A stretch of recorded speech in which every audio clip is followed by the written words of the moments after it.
Gadol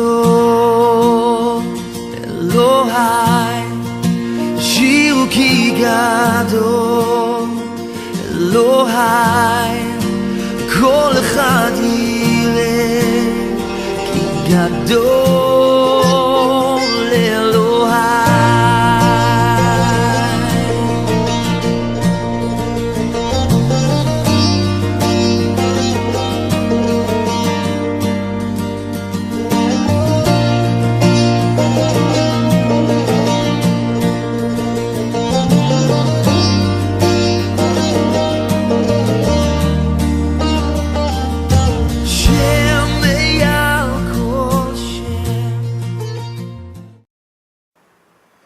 Olá pessoal, vamos retomar a nossa leitura a partir do capítulo 14. Por aquele tempo, Herodes, o governador regional, ouviu sobre a fama de Yeshua e disse a quem o servia: "Este deve ser Yohanan, o imersor, e ele ressuscitou dos mortos, por isso estão operando nele poderes miraculosos." Pois Herodes havia prendido Yohanan, acorrentado-o e o lançou na prisão por causa de Herodias, mulher de Filipe, seu irmão, pelo fato de Yohanan ter dito a Herodes: "É uma violação da Torá tê-la por esposa." Herodes queria matá-lo, mas tinha medo do povo, aos olhos de quem Yohanan era um profeta. E, entretanto, na celebração do aniversário de Herodes, a filha de Herodias dançou diante dos convidados e agradou tanto a Herodes que ele prometeu, sob juramento, dar o que ela pedisse. Influenciada por sua mãe, ela disse: "Dê-me sobre um prato a cabeça de Yohanan, o imersor." O rei ficou profundamente transtornado, mas por causa do juramento efetuado diante dos convidados para o jantar, ordenou que o desejo dela fosse realizado e mandou decapitar Yohanan na prisão. A cabeça foi levada em um prato à jovem e ela o entregou à sua mãe. Os talmidim de Yohanan levaram seu corpo e o sepultaram. Depois foram contar o acontecido a Yeshua.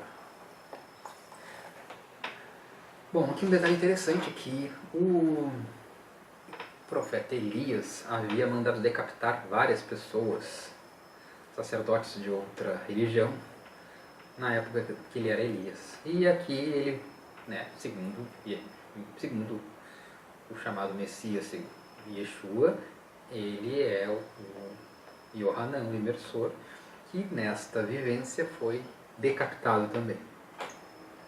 Mais uma coincidência, para quem acredita em coincidências, para quem não entende o sinal do que foi colocado lá, como quem tem ouvidos ouça, ele é o Elias que devia vir.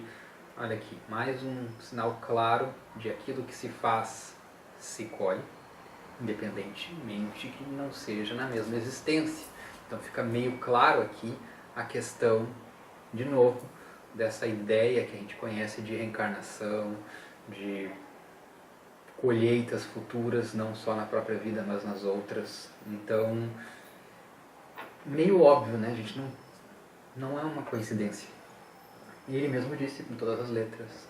Já demos outros exemplos que ele falou daquelas questões lá desde os tempos do João Batista, do Yohanan Imersor, que acontecia tal coisa, sendo que essa expressão desde os tempos a gente usa para algo antigo, não para algo que são os nossos tempos, porque as idades dos dois era a mesma, tá? Eram poucos meses de diferença. Então, ridículo, ele estava se referindo ao João Batista ali, sim, mas na vivência de Elias dele. Mas estava se referindo àquele espírito, não àquele corpo, com aquela personalidade, tá? Aqui temos um exemplo até do tipo de morte que ele teve, ou seja, ele ainda teve essa expiação final de morrer do mesmo modo que ele sentenciou muitas pessoas. Tá? Nem ele escapou de ter uma colheita cruelzinha, trágica, decapitado. Então, isso também corrobora aquela ideia, cada um segundo as suas obras, que a gente vai ver em outros capítulos, o que se planta se colhe, enfim. É muito óbvio, tá? A gente só quer enxergar. Fica bem claro aqui essa questão. Ao ouvir sobre isso, Yeshua se retirou de barco para ficar sozinho no deserto. Ele fazia bastante isso, vocês podem notar que ele muitas vezes se retirava e se isolava um pouco da galera, para, obviamente, fazer os seus momentos de reestruturação, de conexão e tudo mais. Mas multidões, ao ouvirem falar disso, saíram das cidades e o seguiram a pé. O pessoal não deixava o cara quieto, pelo visto.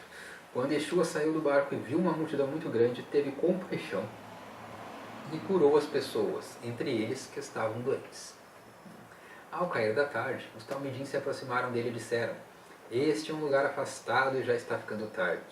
Mande embora a multidão para que possam ir comprar comida nos povoados. Mas Yeshua respondeu: eles não precisam ir. Deem vocês algo para eles comerem. Tudo o que temos conosco, eles disseram. São 5 pães e 2 peixes. Número 7. Ele disse: tragam-nos aqui para mim.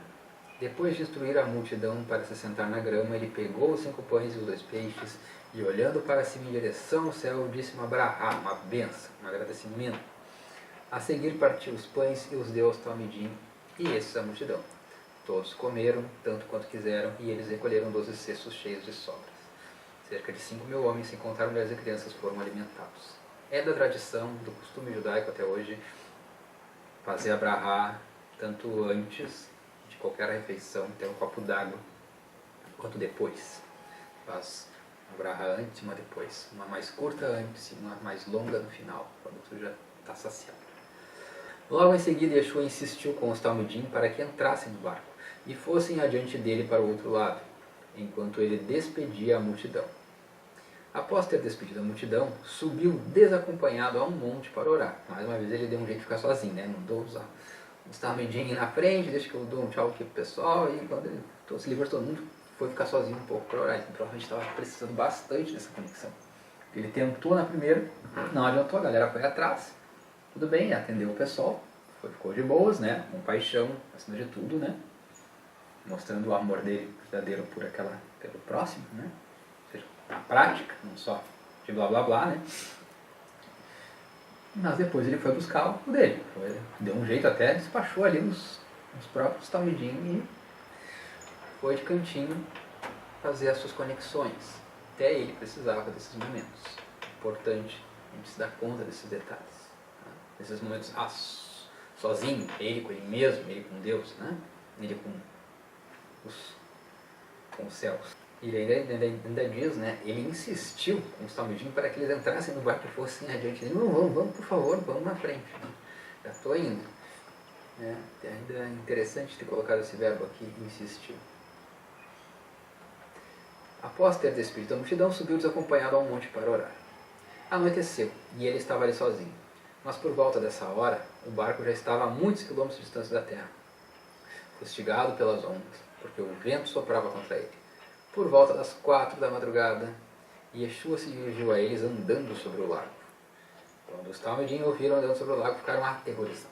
É um fantasma, disseram, e gritaram de medo. Mas Yeshua lhes disse imediatamente: coragem, sou eu, parem de sentir medo. Então Kefa chamou: Senhor, se for você mesmo, diga-me para eu encontrar sobre as águas. Venha, disse ele. Então Kefa saiu do barco, andou sobre as águas e foi na direção de Yeshua. Mas quando sentiu o vento, ficou com medo, e assim que começou a afundar, gritou: Senhor, salve-me. Yeshua estendeu a mão imediatamente, segurou-o. Ele disse: quão pouca confiança, por que você duvidou? Quando entraram no barco, o vento cessou. Então os que estavam no barco se prostraram diante dele, dizendo: você é realmente o Filho de Deus. Depois de terem feito a travessia, aportaram em Shinosar. Quando as pessoas daquele lugar o reconheceram, espalharam a notícia em toda a região e ele trouxeram todos os doentes. Suplicavam-lhe que os doentes apenas pudessem tocar na tzitzit, lembra? Aquelas barrinhas do manto, aquelas barrinhas que ficavam no manto, aquelas fiapinhas assim. E todos os que tocaram nela foram curados. Interessante aqui, né, a gente pensar que essa questão simbológica do Pedro na água, né,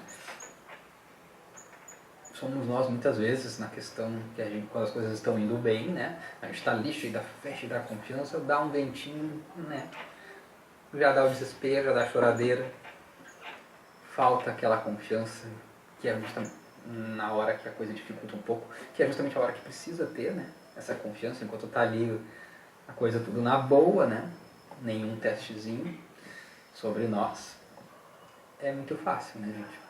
Então a simbologia, uma delas, dessa historinha é essa. Manter a confiança mesmo quando vier o vento, né? Mesmo quando vier o vento. Manter esse estado de confiança sempre. Para que não se afunde e de maneira boba ainda, né? Porque não era necessário que ele perdesse a confiança. Ele estava ali diante do mestre, ele conseguiu dar umas passadas. Não tinha porquê um vento ser mais forte do que ele naquele momento, do que aquela circunstância naquele momento. Ele estava no amparo do mestre e tudo mais. Bom, tem toda essa questão do milagre da multiplicação, nem vou entrar muito nisso, nem tem muito que a gente pensar sobre isso, né? Como que isso pode ter se dado, se tem uma questão de física quântica, sei lá, não sabemos ainda hoje como é que ele pode ter feito isso dentro dos limites das nossas possibilidades, associando com o fato de que mais para frente ele vai dizer que nós podemos fazer tudo o que ele fez e até mais. Então, dentro dessa fala dele, ou seja, nós podemos fazer isso e até mais, ainda não sabemos como, né? Então, não vou me deter muito nessa questão. Não tem muito o que interpretar disso, não tem muito sentido oculto, a não ser a questão do número 7 estar envolvido ali nos ingredientes. Também, com certeza, tem alguma numerologia importante no número de pessoas que você está, que é 5.000, o número das sobras, que são 12 sextos. Tudo isso aí tem códigos, tá? Isso é inequívoco, tem códigos. Nada aqui está por acaso. Não é à toa que eles citam nomes e números tão certinhos, tá? A gente sabe disso porque tem aqueles níveis de interpretações que a gente já falou antes. Mas nem tudo a gente vai conseguir achar o sentido completo. Até porque muitas informações a gente não tem dos contextos, né? Embora tenha buscado algumas coisas, nem tudo a gente tem. Tá? Das traduções, dos contextos, exatamente o que se passou ali, o que significava 12 cestos de repente, podia ter um significado na época para um cesto de pão, para 12 cestos de pão. Então, e isso eu não tenho, essa informação, pelo menos por enquanto. Então a gente não vai se deter muito nesse ponto. Apenas a gente pode entender que algo incrível tem por trás disso daqui. Tá? E tem ensinamento oculto, com certeza. E aí cabe a cada um que é buscador também fazer essas suas buscas. Né? Buscar os sentidos, as entrelinhas, os sentidos ocultos de cada ensinamento. Bem, pessoal, o capítulo 14 é esse. É só isso, era curtinho mesmo. Então, próximo capítulo será o capítulo 15. E espero que, apesar de curto, meu coração tenha conseguido falar com o coração de vocês. Até a nossa próxima leitura, até a nossa próxima busca para o Hashem.